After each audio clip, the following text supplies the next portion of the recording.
That necklace is gone forever, old man. Nobody survives a dive to 140 feet without gear. I don't care if you're Jacques Cousteau himself. Captain Rick Thunder Calloway shouted those words at a 68-year-old grandfather who had just volunteered to freedive to the ocean floor to recover his late wife's precious heirloom that had slipped from his daughter's trembling fingers into the dark Pacific waters off Santa Barbara Island. The seasoned charter boat captain saw him as just another desperate tourist who would get himself killed attempting what professional divers called an impossible depth without proper equipment. But in exactly 90 seconds, when that precious family heirloom, a pearl and diamond necklace that had survived World War II, 3 generations, and countless family celebrations, would disappear forever into the crushing depths of the Pacific, that crazy old grandfather would be the only man with both the lung capacity and the underwater expertise to prove that sometimes the greatest acts of love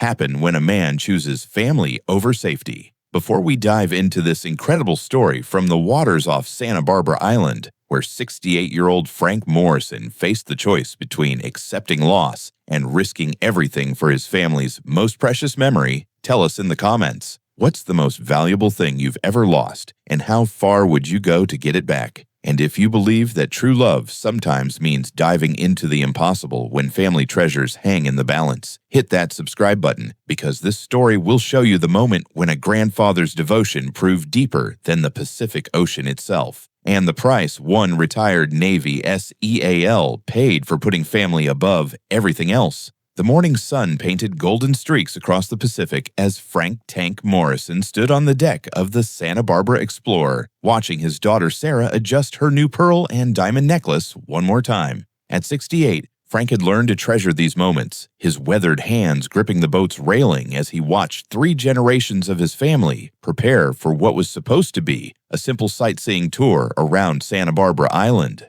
"Dad, are you sure this necklace isn't too fancy for a boat trip?" Sarah asked, her fingers touching the delicate pearls that caught the morning light like captured moonbeams. Frank's eyes softened as he looked at the heirloom that had belonged to his late wife Margaret for 43 years. "Your mother wore that necklace on our first anniversary dinner. She'd want you to wear it somewhere beautiful, sweetheart." Sarah's husband David wrapped his arm around her shoulder, their 8-year-old daughter Emma bouncing excitedly between them as the charter boat Santa Barbara Explorer cut through the morning swells. 28 other passengers lined the rails, cameras ready, as Captain Rick Thunder Calloway's voice boomed over the intercom. "Ladies and gentlemen, welcome aboard the Santa Barbara Explorer. I'm Captain Calloway, and I've been running these waters for 22 years.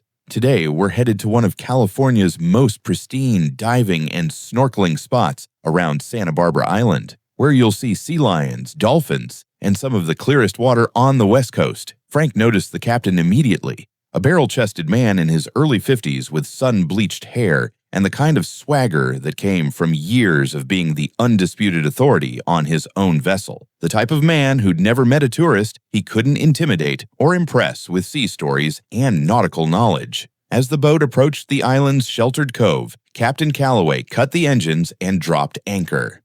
"All right, folks, we're sitting in about 140 feet of crystal clear water here. Perfect for photos, but remember, this isn't your hotel swimming pool. These waters demand respect." Emma tugged on Frank's shirt. "Grandpa, can you see the bottom?" Frank leaned over the rail, his experienced eyes scanning the water. Even with his decades of underwater experience, the depth was impressive, the bottom barely visible as a distant, shadowy outline. "It's deep, little one. Very deep." Sarah and David moved to the boat's stern where other passengers were taking photos against the stunning backdrop of Santa Barbara Island's dramatic cliffs. The morning light was perfect, the water impossibly blue, and Sarah's necklace sparkled like captured starlight against her white blouse. "Okay, one more shot," David said, raising his camera. Sarah leaned back against the rail a little more. "Perfect."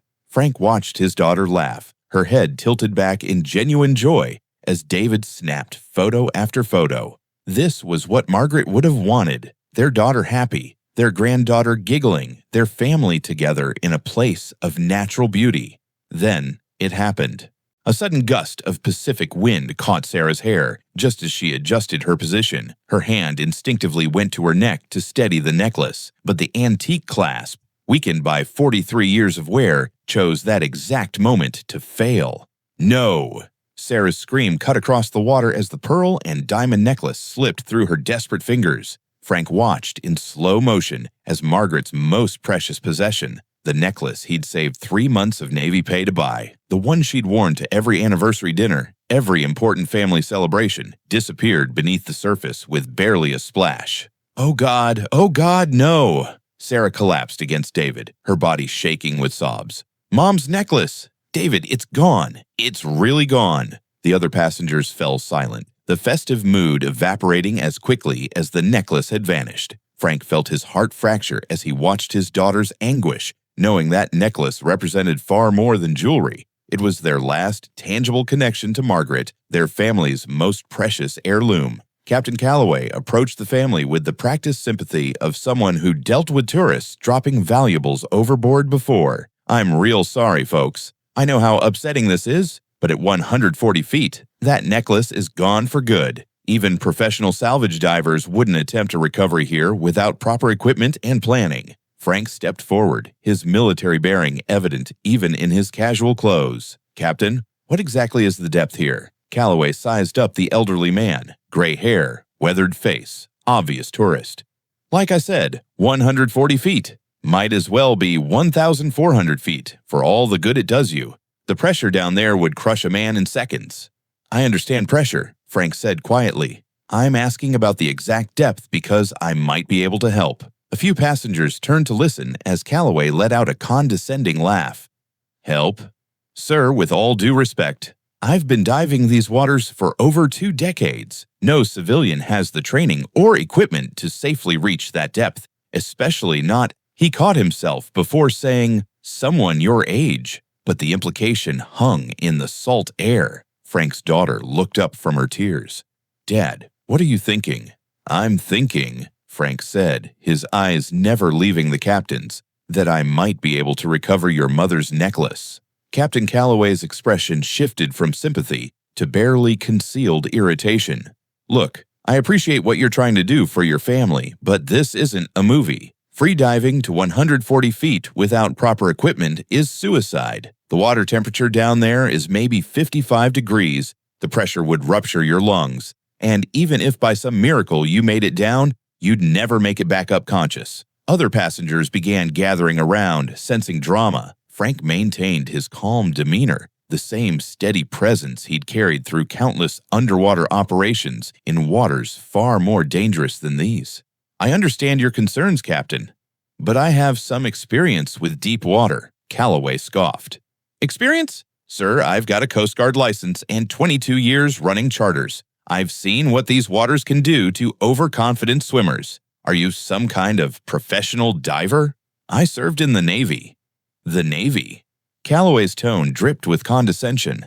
Well, unless you were some kind of Navy SEAL, I'm afraid your service experience isn't going to help you with a 140-foot free dive in Pacific waters. Frank's jaw tightened slightly, the only outward sign of his growing irritation. Sarah grabbed his arm. Dad, please don't. I can't lose you too. But Frank had made his decision. Margaret's necklace wasn't just jewelry. It was 43 years of love, of anniversaries, of promises kept, and memories made. He looked at his daughter's tear-stained face, then at his granddaughter Emma's confused expression, then back at the dismissive captain. Captain Calloway, Frank said, his voice carrying the authority of a man accustomed to being obeyed, I'd like to make you a proposition. The captain crossed his arms, clearly enjoying what he saw as an elderly tourist's desperation. I'm listening. If I successfully recover that necklace from the bottom, I want you to provide my entire family with a week-long charter, completely free. Show us the best diving spots, the most beautiful anchorages, give us the full VIP treatment. Calloway laughed openly now, several passengers joining in. And what do I get when you fail? When I have to call the Coast Guard to fish your body out of these waters. Frank reached into his wallet and pulled out a cashier's check, his quarterly pension payment he'd planned to use for a small boat of his own. $15,000. That's what I was going to use to buy a little fishing boat for my retirement. If I can't recover that necklace, it's yours. The laughter stopped abruptly. $15,000 was serious money, and every passenger on the boat knew it. Captain Calloway's eyes widened as he saw the check. Legitimate cashiers ready to cash. You're seriously willing to bet $15,000 on an impossible dive? I'm willing to bet $15,000 that I can bring my late wife's necklace back to my daughter where it belongs. Sarah stepped between them. Dad, absolutely not. I won't let you risk your life for a necklace. Frank gently took his daughter's hands.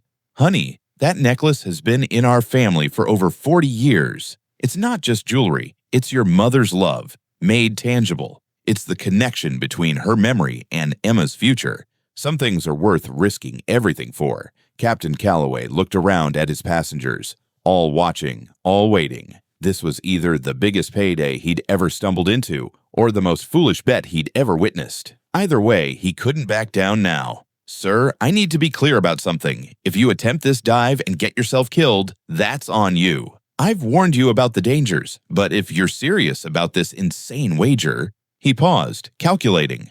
$15,000 against a week-long charter for your family. Deal. They shook hands as the other passengers murmured in shock and excitement. David pulled Frank aside, his voice urgent and worried. Frank, this is crazy. Sarah's right. We can't risk losing you over a necklace, no matter how important it is. Frank placed a weathered hand on his son-in-law's shoulder. David, 43 years ago, I promised Margaret I'd protect what mattered to our family. That necklace isn't just jewelry. It's a promise I made to a dying woman that her granddaughter would have something beautiful to remember her by. Some promises can't be broken, son. Not even by death. Frank began removing his shirt, revealing a physique that, while aged, still carried the unmistakable build of someone who'd spent decades in peak physical condition. Scars crisscrossed his chest and arms, evidence of a life lived dangerously. Several passengers gasped at the tattoo on his left shoulder. The Navy SEAL trident, faded but still clearly recognizable. Captain Calloway's confident smirk faltered slightly. Wait a minute. Are you actually... Retired Master Chief Petty Officer Frank Morrison, Navy SEALs, Frank said quietly, beginning his pre-dive breathing exercises. 24 years of service, specializing in underwater rescue and recovery operations. The boat went completely silent except for the lapping of waves against the hull. Even Calloway seemed stunned by this revelation, but he quickly recovered his bravado. Even if you are a SEAL, you're still talking about 140 feet without gear. Age doesn't discriminate, and neither does water pressure. This is still suicide. Frank continued his breathing exercises, the deep, controlled respirations he'd learned in the frigid waters off Coronado Beach decades ago. His body began shifting into the physiological state that had saved lives in rivers, oceans, and combat zones around the world. Captain, Frank said between breaths, I've conducted underwater recoveries in the Mekong Delta under enemy fire, pulled drowning sailors from burning ships in the Persian Gulf, and rescued trapped submariners from depths you can't imagine. This water might be deep, but it's not shooting at me. Emma tugged on her mother's dress. Mommy, what's Grandpa doing? Sarah knelt down, her voice shaking. Grandpa is going to try to get great-grandma's necklace back, sweetheart. Is he going to be okay? Sarah looked at her father, this man who'd served his country with honor, raised her with infinite patience, and loved her mother with a devotion that transcended death itself. Your grandfather, she said, her voice finding strength, has never broken a promise to our family. And he's not going to start today. Frank stood at the boat's edge, his breathing now deep and rhythmic, his heart rate slowed to that of a hibernating animal. Every passenger on the Santa Barbara Explorer watched in absolute silence as this 68-year-old grandfather prepared for what everyone knew was either an impossible rescue or a suicide mission. Last chance to back out, Captain Calloway said, but his voice lacked its earlier confidence. Frank looked back at his family one final time. Sarah was crying, but she nodded at him. Permission granted, promise understood. David had his arm around Emma, who was watching her grandfather with the absolute faith that only children possess for their heroes. Margaret, Frank whispered to the wind, I'm bringing your necklace home. He dove. The entry was perfect. A knife-cut slice through the surface that barely disturbed the water. Frank's body arrowed downward through the crystal-clear Pacific, past the 20-foot mark where recreational divers turn back, past 40 feet, where the water temperature dropped dramatically, past 60 feet, where the pressure began to compress his chest cavity. At 80 feet, Frank's lungs had compressed to half their surface size, but his body remembered the adaptations that had kept him alive in hostile waters around the globe. His heart rate slowed even further, his blood began to shift away from his extremities and toward his vital organs, and his mind entered the focused calm that separated Navy SEALs from ordinary men. At 100 feet, the bottom began to come into focus. Frank could see the scattered shells, the gentle slope of the seafloor, the way the morning sunlight filtered down through 140 feet of water to create an ethereal underwater cathedral. At 120 feet, Frank spotted it, a glint of pearl and diamond against the sandy bottom, Margaret's necklace lying exactly where physics had deposited it after its long fall through the water column. At 140 feet, Frank's hands closed around the most precious thing his family owned. The hardest part of any deep free dive isn't going down, it's coming back up with enough consciousness to survive. Frank's lungs were compressed to a quarter of their normal size, his oxygen was nearly depleted, and 140 feet of water stood between him and his next breath. But Frank Morrison hadn't survived 24 years as a Navy SEAL by giving up when things got difficult. He pushed off from the bottom with powerful kicks, the necklace secure in his right hand, his left hand reaching toward the distant surface. At 120 feet, his lungs began to expand slightly as the pressure decreased. At 100 feet, he could see the hull of the boat above him, a dark shadow against the bright surface. At 80 feet, Frank's oxygen-deprived brain began to shut down non-essential functions, but his body continued its automated ascent, muscle memory guiding him upward through the water column. At 60 feet, the passengers aboard the Santa Barbara Explorer could see him, a dark figure rising through the blue depths like a ghost returning from the dead. At 40 feet, Frank's vision began to tunnel, but the necklace remained clutched in his fist. At 20 feet, Captain Calloway leaned over the rail, his face a mask of disbelief and growing respect. At 10 feet, Frank's hand broke the surface. Frank exploded through the surface of the Pacific like a breaching whale, his first breath in over 4 minutes burning his lungs as oxygen flooded back into his system. His right hand thrust skyward, Margaret's pearl and diamond necklace glinting in the morning sun like captured starlight. The boat erupted in cheers and applause as strong hands pulled Frank back aboard. Sarah threw herself into her father's arms, sobbing with relief and joy as he pressed the recovered necklace into her trembling hands. "Dad! Oh my God, Dad! You did it! You actually did it!" Frank, still gasping from the dive, managed a smile as Emma ran to hug his legs. "Great-grandma's necklace is home, sweetheart." Captain Calloway stood frozen, staring at the impossible scene before him. A 68-year-old man had just completed a dive that would challenge professional technical divers with full equipment, and he'd done it in swim trunks to recover a family heirloom. That's impossible," Calloway muttered. "No one free dives to 140 feet and lives. No one." Frank was toweling off when another passenger approached, a dignified woman in her 60s wearing a Coast Guard auxiliary cap. "Excuse me," she said to Frank, "but I couldn't help overhearing earlier. You said you were Master Chief Morrison?" "Yes, ma'am." "Retired." The woman turned to Captain Calloway, her voice carrying unmistakable authority. "Captain, I'm Janet Pierce, retired Coast Guard captain and current Harbor Patrol supervisor for Santa Barbara County. I think we need to have a conversation." Captain Calloway's face went pale as he recognized the woman he'd assumed was just another tourist. "Captain Pierce! I didn't realize you were aboard today." Clearly, Pierce's voice was ice cold. "I just watched you attempt to discourage a decorated veteran from recovering his family's property, take a $15,000 bet against his success, and show general disrespect for a man whose service record you never bothered to learn." She turned to Frank. "Master Chief, would you mind if I asked about your service record?" Frank, now fully recovered from his dive, straightened slightly. 24 years, ma'am. SEAL Teams 3 and 7. Silver Star, 3 Bronze Stars. Combat Action Ribbon with 3 stars. Pierce nodded approvingly, then fixed Captain Calloway with a stare that could freeze seawater. "Captain, are you familiar with the concept of conduct prejudicial to good order in maritime operations?" "Ma'am, I was just trying to ensure passenger safety. You were trying to humiliate a veteran and profit from his family's distress." Pierce's voice cut like a blade. Master Chief Morrison just demonstrated diving skills that would impress professional technical divers, while you stood there making jokes about his age and dismissing his capabilities. The other passengers watched in fascination as the power dynamic on the boat shifted completely. Captain Calloway, so confident and dismissive just minutes earlier, now looked like a schoolboy being lectured by the principal.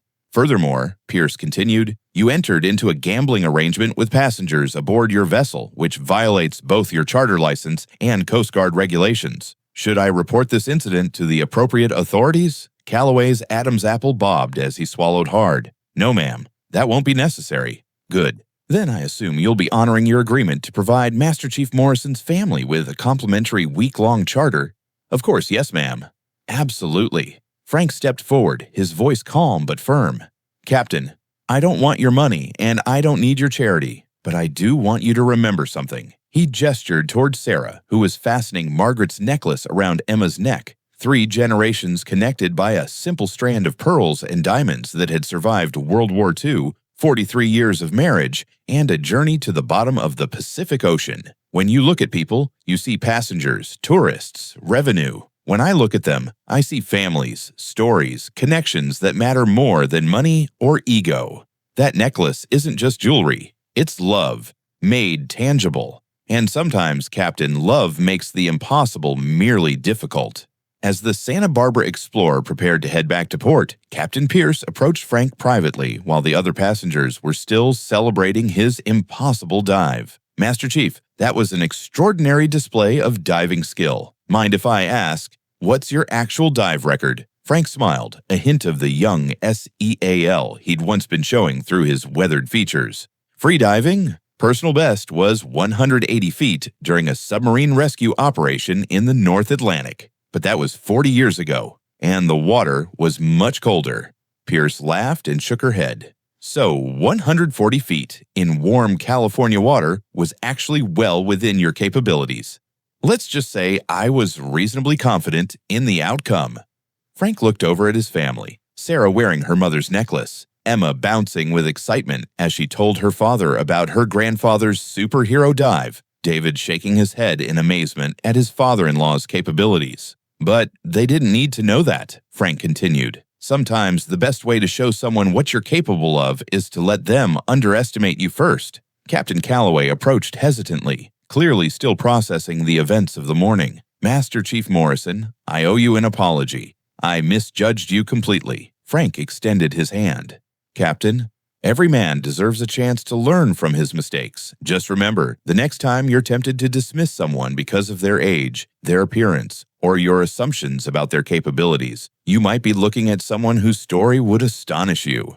They shook hands as the boat cut through the swells toward Santa Barbara Harbor. Behind them, Santa Barbara Island grew smaller in the distance, but the lessons learned in its crystal-clear waters would last a lifetime. As the Santa Barbara Explorer approached the harbor, Frank stood at the bow with Emma on his shoulders, watching the California coast grow larger ahead of them. Sarah approached, her mother's necklace once again secure around her neck. Dad, I still can't believe what you did today. You could have been killed. Frank adjusted Emma's position on his shoulders, making sure she was secure. Honey, 43 years ago, I made your mother a promise. I told her that our family would always be protected, always be loved, and always be connected to something beautiful. When she was dying, she made me promise that this necklace would go to Emma someday, that our granddaughter would have something precious to remember her great-grandmother by. He looked out at the ocean, his voice growing quiet. Some promises are bigger than fear, sweetheart. Some commitments are worth risking everything to keep. Today wasn't about diving to 140 feet. Today was about keeping a promise to a woman I loved for 43 years. Sarah wiped away tears as she watched her father carry her daughter toward shore. 3 generations bound together by love, loss, sacrifice, and the absolute certainty that family is worth any risk, any dive, any impossible challenge that life might present. Emma pointed toward the harbor. Grandpa, will you teach me to dive like that someday? Frank laughed, the sound carrying across the water like a promise. Someday, little one, but first, let's get you comfortable in the shallow end.